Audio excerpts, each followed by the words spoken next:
Hello everyone, my name is Christine May Talang, and again I'm from BSN2 of Our Lady of Mount Carmel, and today I'm going to do a return demonstration and a proper way of doing a blood transfusion.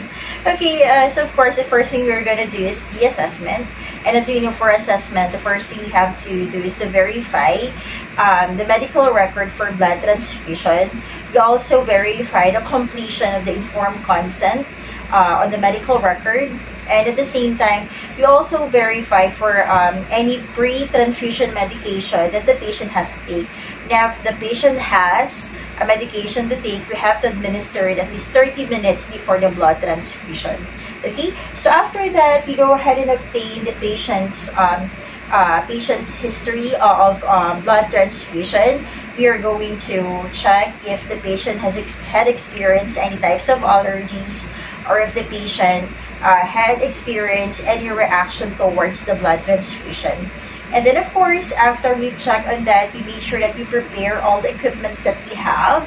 So I already have here on the bedside table the equipments that I'll be needing, including the blood transfusion, of course the blood. I also have here the materials I'll be needing for the vital signs, the PPE, okay, that I'll be needing later on, cotton balls, and so on and so forth. So after preparing all the materials, the next thing we're gonna do is to perform hand hygiene, okay, and of course done on our PPE or our protective, personal protective equipment. Okay, so I already washed my hands prior the procedure. Okay, so now let's go ahead and put on our gown. Okay, so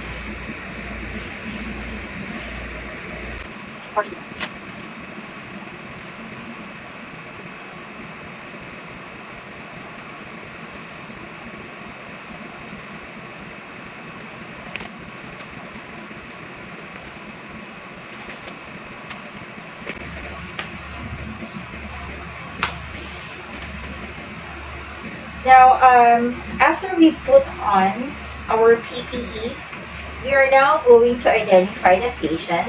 Okay, make sure, of course, that we are administering blood transfusion to the right patient.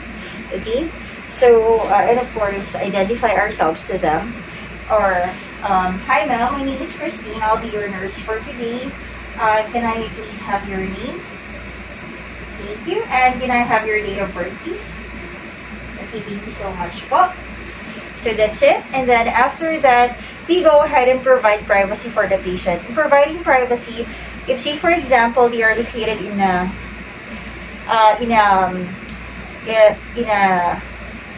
regular room or in a private room, you can just close the door or close the curtain if you're located in a ward. Okay. So after that, we explain the procedure to the patient, make sure that they understand the importance or why is it that we are doing the blood transfusion, and at the same time we also go ahead and ask for any previous experience of the patient if they had a blood transfusion before. For example, if they had any types of chills, itching, rashes that had occurred. Okay, and then after that, after we obtain such information from the patient, we also go ahead and check for the laboratory record of the patient to make sure for us to understand as to why blood transfusion is needed. Okay, so that's it for the assessment. So after we are done with the assessment, of course, the next thing we're gonna do is to formulate our nursing diagnosis. So for today, our nursing diagnosis is going to be our risk for injury related to blood transfusion reaction, and of course, the outcome that we would like to maintain or to have after the procedure is for the patient to be free from any types of injury after the blood transfusion. Okay, so after that, we now move on to the intervention. So for the intervention, of course, the first thing we are going to do is to make sure that we prime the blood transfusion set with a normal saline solution. And then after that, we make sure that we do have an intravenous line access that we are going to use for the blood transfusion. So we already have one here. We make sure that the IV line is patent and without any complications. And at the same time, the cannula or the needle is large enough that it can support blood transfusion. Now, after making sure that the patient has a padded IV line, okay, for blood transfusion, of course, prior to perform all the procedure, we make sure that we obtain the blood from the blood bank, depending on the agency's protocol. Okay, we scan for the barcode of the blood if necessary or if needed. And at the same time, we also make sure that we check for the expiry date of the blood, by the expiry date and time, and at the same time, we check for the integrity of the pack. And after we check for the integrity of the pack, we also make sure that we are, of course, getting the right blood component. Okay, so after we have everything, the correct blood and all, the next thing we're gonna do is that you and another nurse should go ahead and validate all the information of the blood, okay, and compare it to the patient's information, the medical record, and of course the label that you have on the blood product that you got from the blood bank. Okay, so the following information has to be checked. Number one, the medical order for the blood transfusion, the informed consent, the patient's identification number, the patient's name. We also have to make sure that we check for the expiry date and time of the blood product that we have. So the blood type, blood group, okay. We also make sure that we inspect the blood for any clots, okay. So after that, it is necessary for us as well to make sure that we have emergency equipment on the bedside of the patient. For example, oxygen mask or oxygen suction machine, etc. Okay, and after we already have those in place, the next thing we're going to do is to, of course, check the vital signs of the patient. Okay, so let's check the vital signs.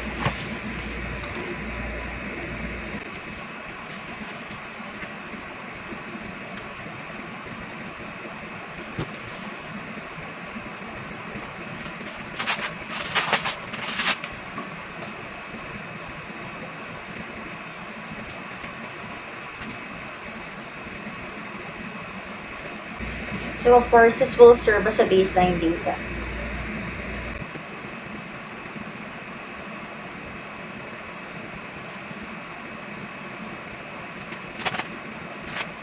After checking the blood pressure,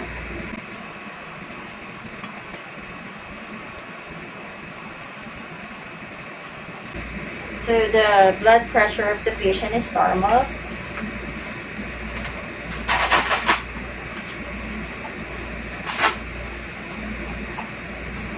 (120/80).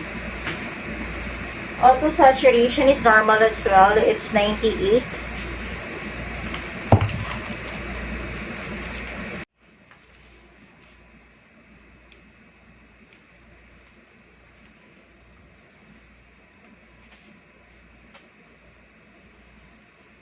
Alright, so after doing the vital signs, it is now time for us to, of course, be ready with the infusion set.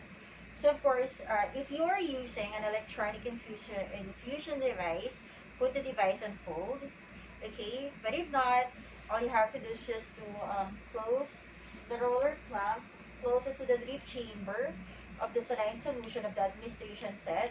You also have to make sure as well that you close the roller clamp of the administration set just below the infusion rate or the infusion area. Well, alternately, if you're just using gravity, we just have to make sure that we close the roller clamp of the administration set.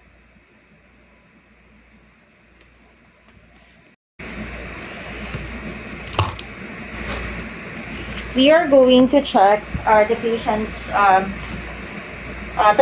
temperature. Okay, and at the same time, the patient's respiratory rate and pulse rate. So I don't have a watch here, but I have a watch over there.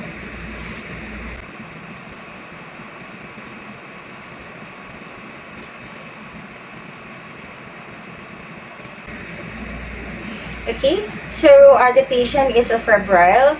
His body temperature is 37.2, and at the same time, his pulse rate is also normal. It's 85, and his respiratory rate is also normal at 18 breaths per minute. All right, so of course, the next thing we're gonna do is to prepare the blood administration set. So let's just pretend that this is the blood product, and let's pretend that this is the blood transfusion set. Of course, the first thing we're gonna do is to make sure that we close the roller clamp closest to the drip chamber of the blood. So the drip chamber is here, so we just have to close it, okay? And then the next thing we're gonna do is to remove the protective cup from the access spike on the administration set. So the administration set access spike looks like this, okay? So all we have to do is to insert the spike into the access port. Okay, you do it like that, taking care not to contaminate the spike. Okay, you do it in a pushing and twisting motion.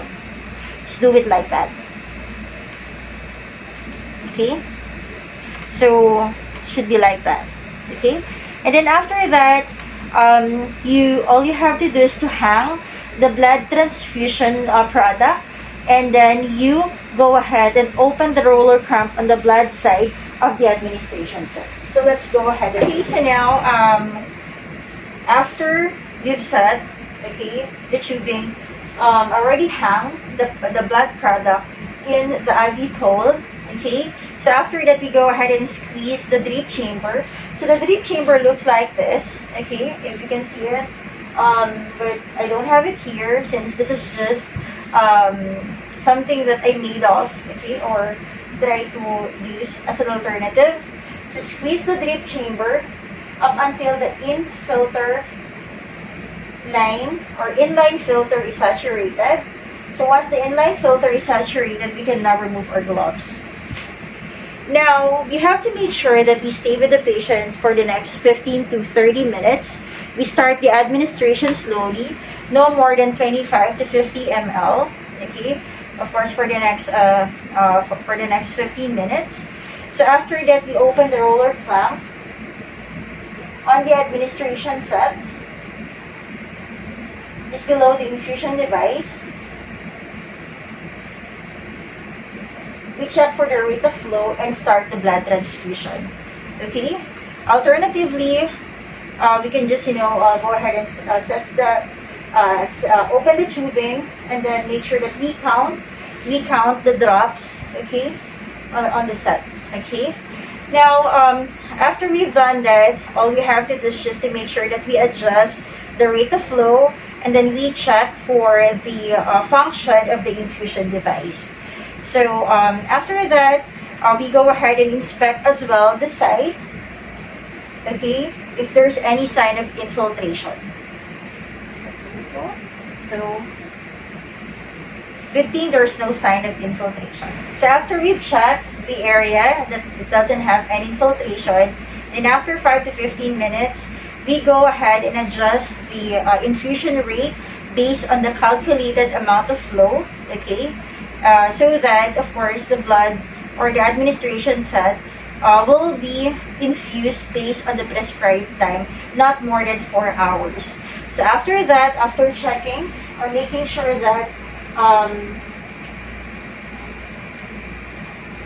it has the right drop, okay, or the right infusion rate, we are now going to obtain vital signs every 15 minutes or based on the agency or the hospital protocol. So we go ahead and maintain the flow rate as prescribed or as deemed appropriate to the overall condition of the patient. Okay, so keep in mind the outer limit for safe transfusion. It is very crucial for us to stay with the patient all throughout, or to monitor the patient all throughout the transfusion process. Okay, and make sure that we check for any sign or any transfusion reaction. So now during the transfusion, if say for example we've noticed that there is a transfusion reaction, all you have to do is just to stop okay, the transfusion right away, okay. We change the blood tubing. We change the blood tubing with a new administration set, prime with a normal saline solution, and then we go ahead and initiate a normal saline solution, IV set at an open rate of 40 ml per hour. We go ahead and notify the physician, and then at the same time, we notify the blood bank. Now, when the transfusion is complete, all you have to do is, of course, is just to close the roller clamp of the blood side, okay? And we go ahead and open the roller clamp of the normal saline solution. Okay? So once the blood has completely infused into the patient, make sure that we clamp, okay? We close or we clamp the administration set, okay? And then after that, we go ahead and check for the vital signs of the patient. So let's go ahead and check for the vital signs.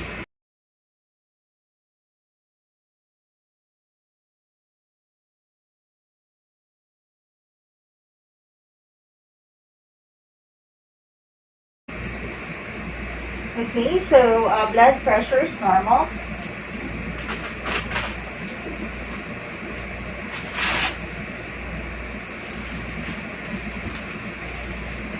Auto saturation is normal as well. We go ahead and check for the patient's temperature. And the patient's pulse rate for 1 full minute.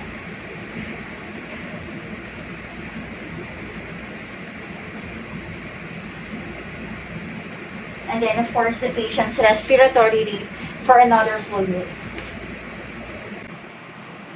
So all of the vital signs are normal. After that, we go ahead and put on our gloves.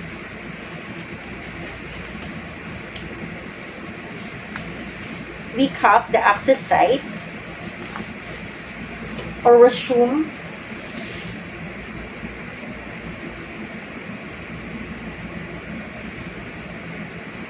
Of course, or resume the IV set, okay, or the previous IV set. So after that, we go ahead and remove the equipment. Remove the equipment from the patient's bed. Okay.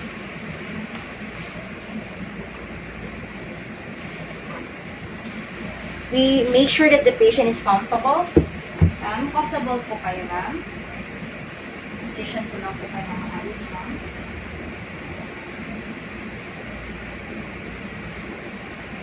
We remove our gloves. And then we make sure that we discard all of our equipment in a biohazard of course. After that, we also have to make sure that we lower the bed, okay, based on the patient, on what the patient desires, okay. So then the last thing we're going to do is, of course, do the evaluation. So we complete or we document all of the documentation that we need based on agency's protocol. So some of the things that you may need is, of course, to complete the transfusion record form. We also have to document the vital signs of the patient, or if there's any reaction, any significant findings that we had during the procedure, including if we stop or we initiate a stop on the blood transfusion or not. We also have to make sure that we record all transfusion in and out sheet. And lastly, we also document the blood components tagged field and returned in the blood bank. Okay, so those are the things that we are going to do once we, of course, perform blood transfusion. Thank you so much for watching, and I hope you've learned something today. Bye!